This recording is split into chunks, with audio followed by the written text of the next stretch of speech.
everyone, Olga is here, and today I would like to talk about the most important dance lesson of your life, the first dance lesson.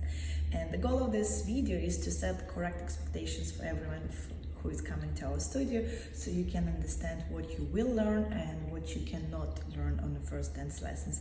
That should also help you understand if one lesson is enough, usually not, or not. Most importantly, you have to understand that even though we have a structure in our studio that we use for first lessons, we don't know you until you are in the studio, even if we spoke over the phone in advance. We don't know how fast you are learning, what is your musicality level, if you know what you want. If you do know and you're a super fast learner, great, that means your lesson is going to be faster, but in general, we cannot plan on someone who is learning very fast.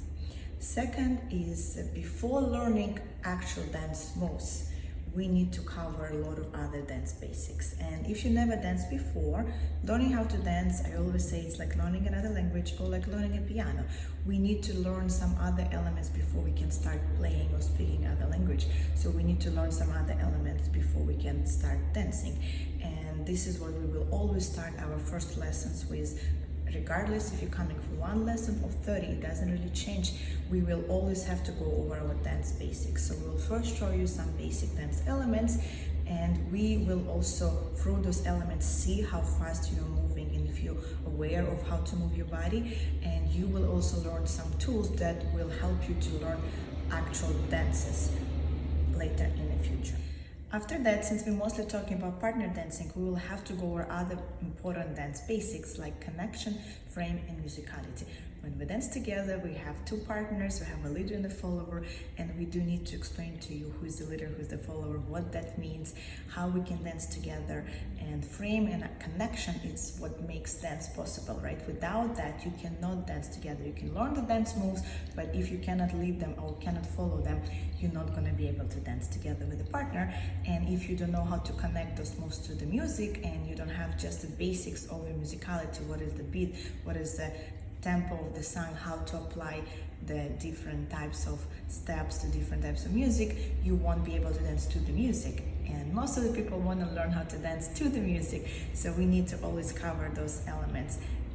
Again, connection, frame, and musicality before we even, or while we're learning the basic dance moves.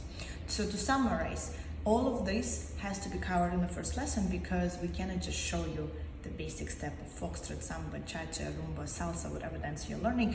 We have to explain to you how to dance those basic steps.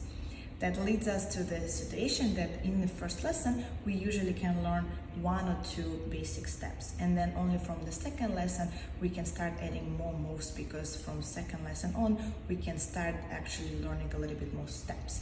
Said that, we in general usually learn about 2-3 steps every lesson, and then we spend time on connecting those steps together, because learning how to transition between the steps is also something that is not super simple if you never danced before, and it takes pretty much the same amount of time as learning the new steps. I hope this video was useful for you, and I hope you have some expectations right now what you can do in one lesson or not. And if you have any questions, please comment under this video.